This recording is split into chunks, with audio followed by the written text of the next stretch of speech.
$300 million, and a single offline backup was the only thing that saved the world's biggest shipping company from going under. In June of 2017, a wiper called NotPetya tore through Maersk and erased roughly 50,000 machines in a matter of hours. This is resilience and recovery, Objective 3.4, and it decides whether a bad day is a headache or the end of the company. And here's the strange part nobody warns you about. Maersk survived on one lucky accident, and the reason it lived isn't written in any best practice guide. Everything we cover today is about turning that one accident into something you build on purpose. I'm Erica, and let's split those two words right away because the exam leans hard on the gap between them. Resilience is everything that keeps you running through the hit, a redundant server, a second site, power that never blinks. It's the shield. Recovery is what brings you back after the hit lands from a backup. It's the ambulance. Same goal, two very different moments, and a scenario question almost always turns on which one it's actually asking about. Kim here, and the design detail is the whole lesson. Maersk ran about 150 domain controllers, all syncing to each other so any one of them could rebuild the rest. NotPetya hit every single one at the same instant. That sync design quietly turned 150 backups into one shared point of failure. The lone survivor sat in an office in Tema, Ghana, on the coast east of Accra. A power blackout there had knocked one controller offline before the malware arrived, so the worm never reached it. That one dead machine held the only untouched copy of the entire directory. Hey everyone, Leo here, and I'd bet this is the most expensive availability lesson ever taught. 150 machines built to be identical will fail identically. Diversity isn't paranoia. It's the entire point of this objective. So here's the good news. The exam tests this as a design trade-off, not as trivia. It won't ask you to recite the Maersk story. It'll hand you a scenario and make you pick hot site or cold, full backup or incremental, cluster or load balancer. And two terms anchor every one of those calls. Recovery time objective is the downtime you can tolerate before the business really hurts. Recovery point objective is how much data you can afford to lose, measured back to your last good backup. And the trap is that people quote those two backward. Time is how long you're down. Point is how far back your data jumps. Keep them straight and a whole family of scenario questions gets easy, because CompTIA writes the answer into the wording, a number of minutes for one, a number of hours of lost work for the other. Let me put both on the board, because seeing them beats memorizing them. Recovery point is the gap behind you, back to the last backup, so it's all about data lost. Recovery time is the gap ahead of you, forward to service restored, so it's all about downtime. Say you back up every 6 hours and a server dies almost 6 hours in. A 6-hour recovery point means you can lose up to 6 hours, survivable. But if the business can only stomach 15 minutes, that 6-hour window already failed before the disaster even started. Kim, you keep bringing up the thing people actually panic about after a breach. Ask it straight, the way they ask it. Here's the one that decides everything else. If ransomware hit you tonight, could your backups get you back without paying? Most teams have honestly never once tested that. And that single uncertainty is exactly what this whole objective exists to kill. Hold that question, because by the end you'll answer it with a confident yes. Last episode, we opened up the secure communication protocols that carry your data safely. Today is the other half, making sure that when it all breaks anyway, you can bring it back. We build the answer in 3 layers. The always-on layer, the second site layer, and the backup layer. And if you want to drill this cold, every objective has free practice questions waiting at certs.professorerica.com, laid out in exam order. Let's start with the always-on layer, high availability.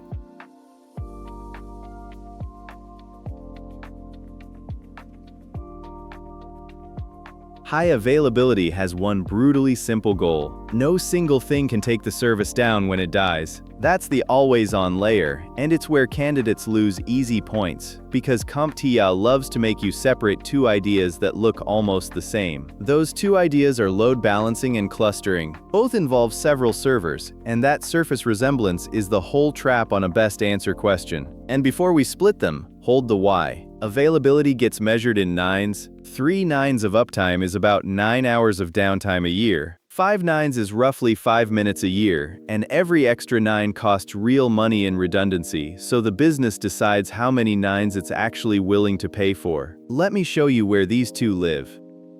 Look at the map for a second. Users come in off the internet, hit the load balancer in the middle, and it fans each request out across a pool of servers, and each of those servers is fully capable on its own. That's load balancing. A traffic cop at the front, sending each car to whichever lane is open.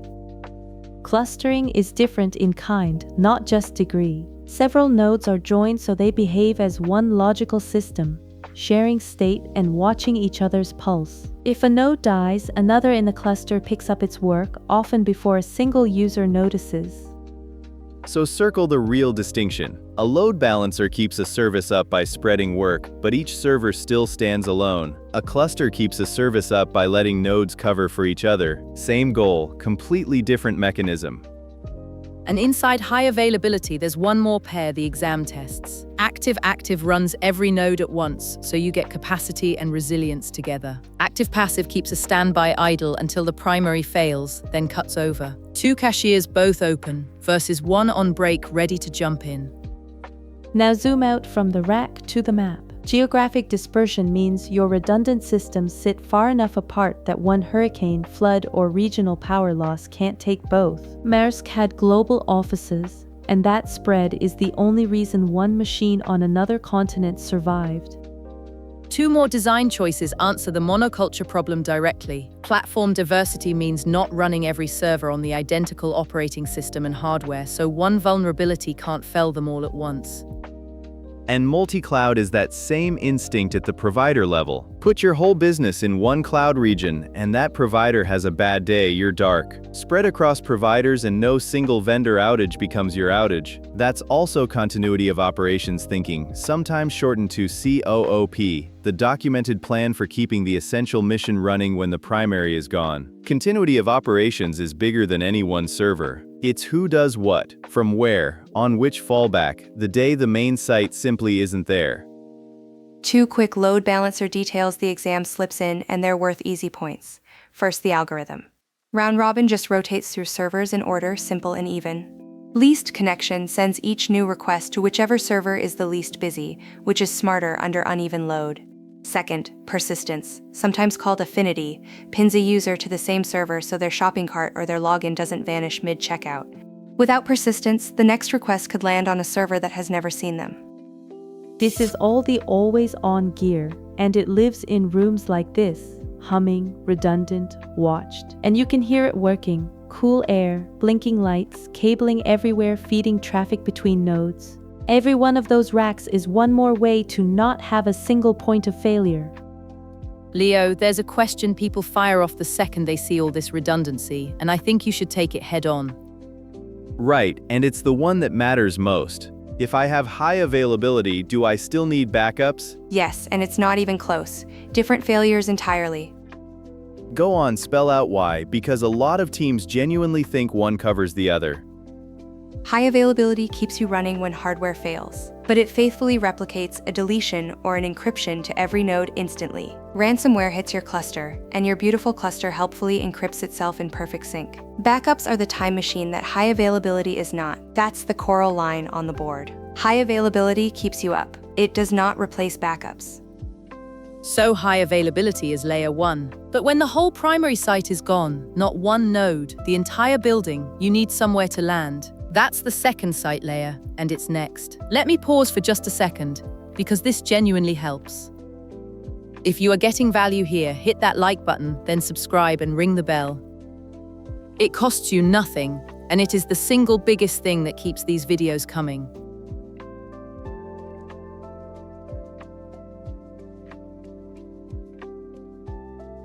A recovery site is just a second data center you fail over to when the first one is genuinely gone, flooded, burned, or encrypted past saving.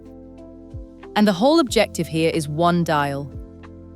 On one end, you pay a lot of money to lose almost no time.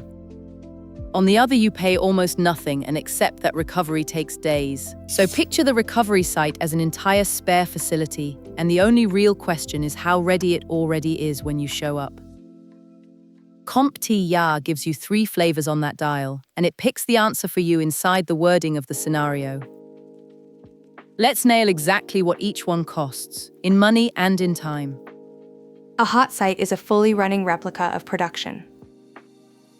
The hardware is live, the data is synchronized in near real time, and you can fail over in minutes. Shortest recovery time there is, and by a wide margin the most expensive, because you're paying to run a second data center that mostly sits there waiting. A warm site is the middle ground, and the precise wording matters here. The space and the hardware are in place and configured, but the data isn't fully current. You restore the most recent backup, then bring it online. Hours, not minutes, and not days. That exact phrase, hardware ready but data stale, is how the exam labels a warm site.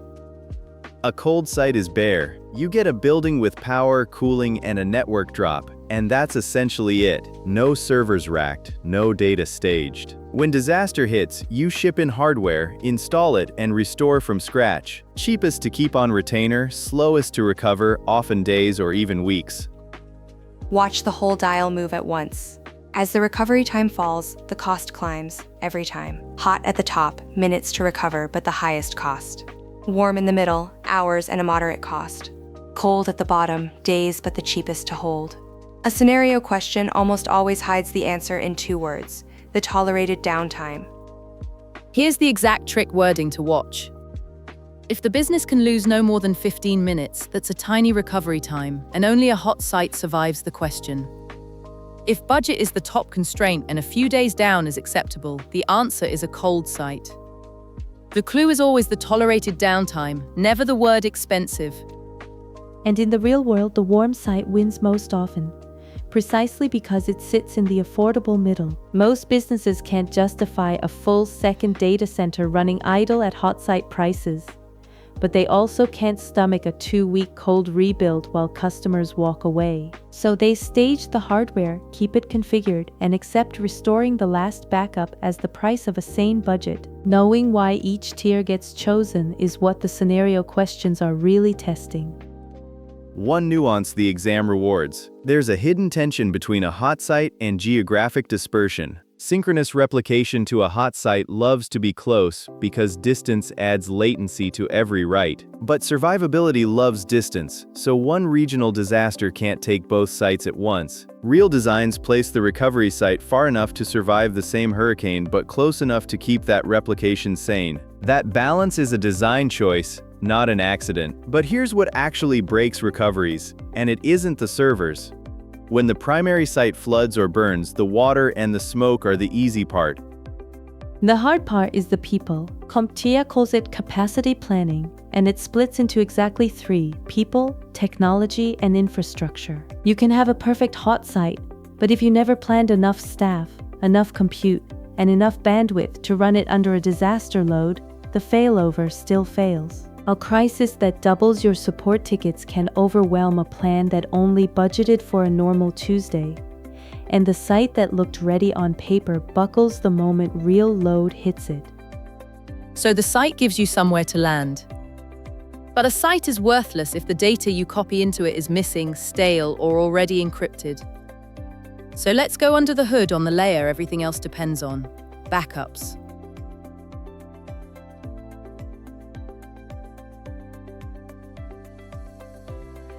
Backups are the heart of recovery, and this is exactly where slides fail you. So let me stop describing a backup and actually run one, then prove it works. Give me a second to get into the terminal. I'm on a Linux box in our lab, authorized data only, and the goal is simple.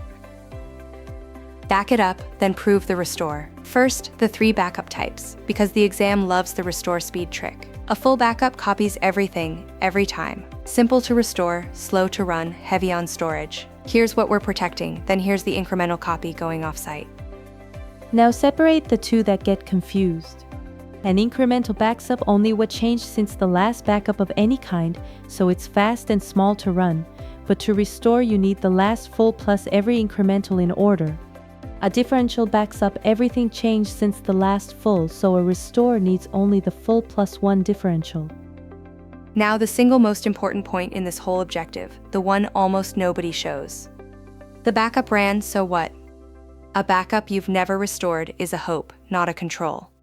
Picture Dana, a solo admin at a 40-person law firm who ran a green, successful backup every single night for 3 years and never once restored one. The night ransomware hit, she learned the backups had been silently writing corrupted files for months. Watch me do the thing Dana never did: restore into an isolated path, then hash the original against the copy. 2 matching fingerprints, and I know the restored file is bit for bit the original. That hash match is the whole game. If those 2 fingerprints had differed, you'd find out now, in a test, instead of at 3 in the morning during a real disaster. That's the difference between a backup and a wish, and it's exactly the gap that sank Dana. The exam calls the fix backup validation, and the honest version of it is a restore you actually ran, not a job that reported success. Now shrink the gap. Snapshots, replication, and journaling all attack your recovery point, the data you can lose. A snapshot freezes a volume at a point in time, so you roll back instantly. Replication continuously copies data to a second system. Journaling logs every change before committing it, so a crash replays to a consistent point and you lose seconds, not hours. Hold on, because there's a dangerous misconception buried in there. Say it, because this one costs people everything.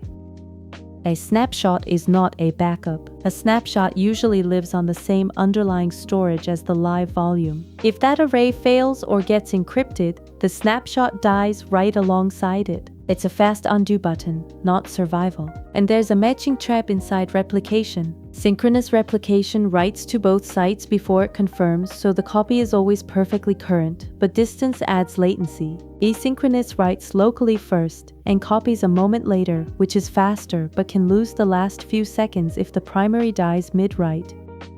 Which is why you still pull a real, separate copy onto independent media. A disk array survives one drive dying, sure, but that whole array is one target. Flood the room or encrypt the controller and every drive in it goes together. Redundancy inside one box is not the same as a copy that lives somewhere else entirely. Which brings us to the rule CompTIA expects you to know cold, and it's the answer to the Maersk question. 3 copies of your data on 2 different types of media with at least 1 copy kept off-site. That's 3 to 2, 1. And a tape is the classic second media type you can carry across town. Copy 1 is the live file on your server. Copy 2 is a backup on a different medium in the building. Copy 3 rides off-site, a vault, or the cloud. Lose any one location to fire, theft, or ransomware, and you still hold a clean copy somewhere else.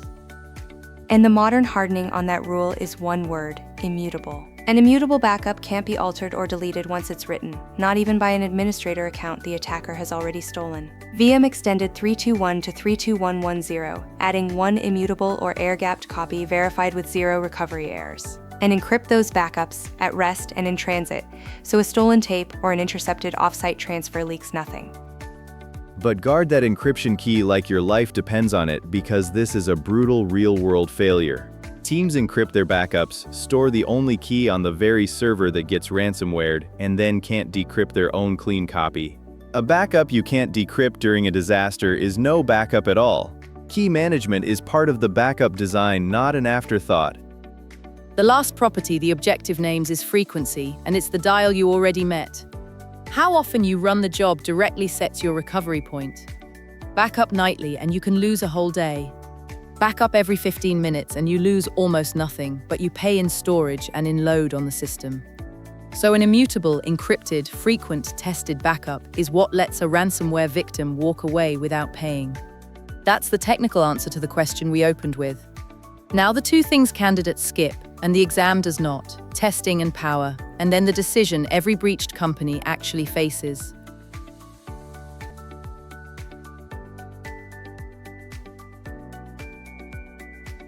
An untested recovery plan is just a rumor with a binder. Everything we've built, the sites, the backups, is worthless if nobody ever rehearsed it. So CompTIA names 4 ways to test, and they climb in realism. The cheapest is a tabletop exercise, people in a room talking through the plan. No systems touched at all. It sounds soft, but it finds the gaps that get expensive later. Whose phone number is wrong? Which step has no owner? Who actually has the keys to the recovery site? A simulation goes further, modeling the disaster with some real conditions but stopping short of a full cutover. A parallel test then stands the recovery systems up alongside production and runs both at once, so you prove the site works without betting the business on it. And a failover test is the real thing. You actually cut over to the recovery site and run on it. Highest confidence, highest risk, because if the plan is wrong, you find out in production.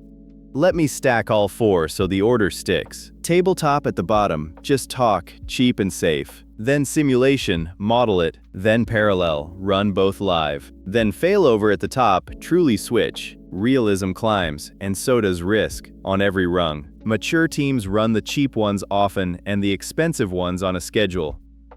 Now the most physical control in the whole objective, power. Because a data center with no electricity is just an expensive dark room. 2 devices carry it, and the exam loves the order.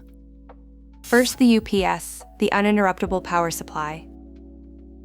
It's a battery that carries the load through the seconds and minutes of an outage, and it smooths the dirty transition when the grid drops. It buys you just enough time for the big iron to come online, and it keeps a hard shutdown from corrupting your data on the way down.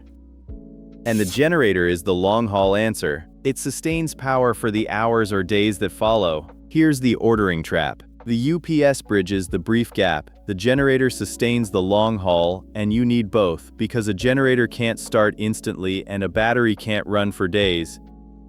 Reverse those two, and you've described a system that can't exist, which is exactly why it's a favorite distractor. Battery first for the instant gap, engine second for the endurance.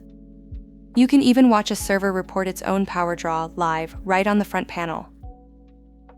Multiply that one little number across a whole room of racks, and you understand why the UPS and the generator aren't optional. That draw never stops, so the power behind it can't either. 2 more metrics bridge straight into the risk domain. Mean time to repair is how long, on average, it takes to fix a failed component and get it running. Mean time between failures is how long, on average, a component runs before it breaks. And both feed the business impact analysis, where the organization formally decides each system's recovery time and recovery point. The whole resilience design is downstream of that. The business sets the targets, and the architecture meets them. Which raises the question I actually lose sleep over. On paper, every company here has backups. So what really separates the ones that recover from the ones that end up paying? That's not a slide answer. I want someone who's lived it. Then let's get Professor Hale on the line, because he knows disaster recovery and backup testing cold.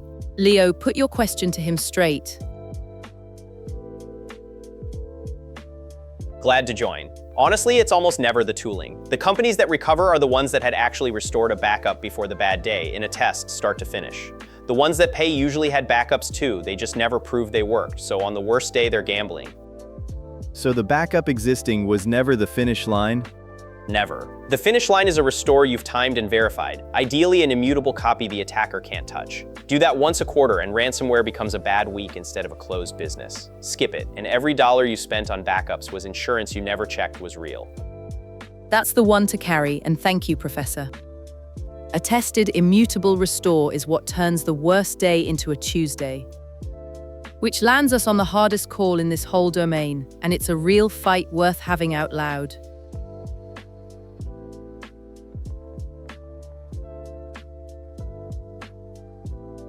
Here's the call every breached company faces at 2 in the morning. A ransomware crew has encrypted everything and the ransom timer is counting down. Do you restore from your own backups, or do you pay for the decryption key? It's a genuine fork, and real money and real jobs ride on it. Leo takes restore. Kim makes the strongest honest case for why real companies still pay. I'll weigh both and land the verdict. Restore, and restore every time you can. The whole architecture we just built exists for this exact moment. An immutable off-site copy means the attacker never touched your clean data. You wipe, you restore, you verify the hash, you're back. Paying funds the next attack and buys a decryptor that often only half works, so you've paid and you're still rebuilding. I want that answer too, but the page and the practice differ. Go ahead, push on it. Plenty of victims pay, and not because they're reckless. They never tested a restore, so they genuinely don't know if it works. And the countdown is not the moment to find out. Or their cold site recovery runs 2 weeks and the business dies in 3 days. A hospital that can't pull up charts. A factory whose line is frozen. A payroll that can't run Friday. The moral high ground doesn't make the trucks move or the patients safe. Kim, be precise for me. Are you saying paying is correct, or that paying is the symptom of a plan that already failed? The symptom, clearly. I'm not defending paying. I'm saying the time to win this argument was months earlier, when you chose immutable backups and actually rehearsed the restore. By the countdown, your options were set long ago. Then we're closer than it looked. Paying isn't a strategy, it's the bill that comes due for skipping the test months ago. And even then, it's a gamble on the honor of criminals, because the official guidance is blunt on this. You might pay and get a broken decryptor. You might pay and get hit again by the same crew next quarter, now that they know you'll pay. It is the FBI and CISA are clear they don't encourage paying because payment never guarantees you actually get your files back, and it emboldens the crew and funds the next attack on the next victim. There's even sanctions risk if the group is on a treasury list. But notice their guidance only holds up in practice if your recovery is real. So the advice and the architecture turn out to be the same sentence. So maybe we were each right about a different half. The principle is don't pay. The reality is that earning that option is a decision you make months ahead, not at the countdown. And that's genuinely the fork: do the boring work early or gamble with the whole company at the worst possible moment. So here's the verdict, and the recommendation is one sentence. You earn the right not to pay long before the attack by building 321 with an immutable copy and proving the restore in a test. Do that, and the ransom note is a bad Tuesday. Skip it, and you're negotiating with criminals at 2 a.m. with the whole company watching. The bottom line, the decision was never made at the countdown. It was made months earlier. And that ties the whole domain together. The site gives you somewhere to land. High availability carries you through the smaller hits. And the immutable tested backup is the parachute when everything else burns. Miss any one layer and the other two can't cover for it. That's the Maersk lesson stated as a rule, so carry this home. They didn't pay. They recovered, barely, on one accidental offline copy that a blackout saved by pure luck. Everything in Objective 3.4 is about making that one clean copy on purpose, instead of by accident. Build it on purpose, and test it before the disaster does it for you.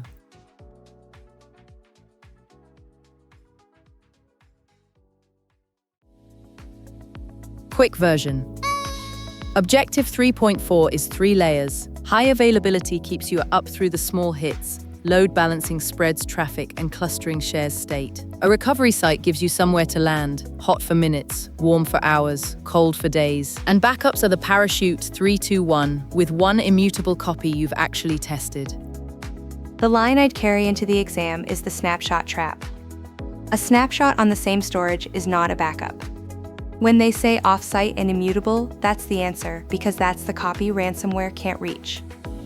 And keep recovery time objective and recovery point objective straight. Time is how long you're down. Point is how far back your data jumps. That one distinction quietly answers half the scenario questions on this objective.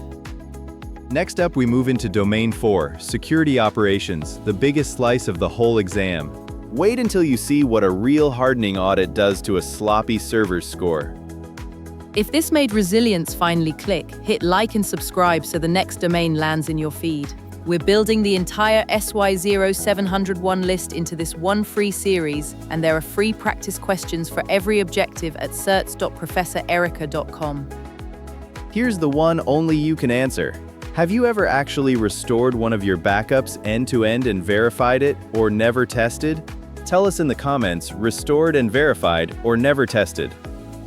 Paperwork has a sequence. Respect the sequence. That was tight, Nora. 9 out of 10 and a slightly threatened host. This is Professor Erica. Thanks for watching and signing off.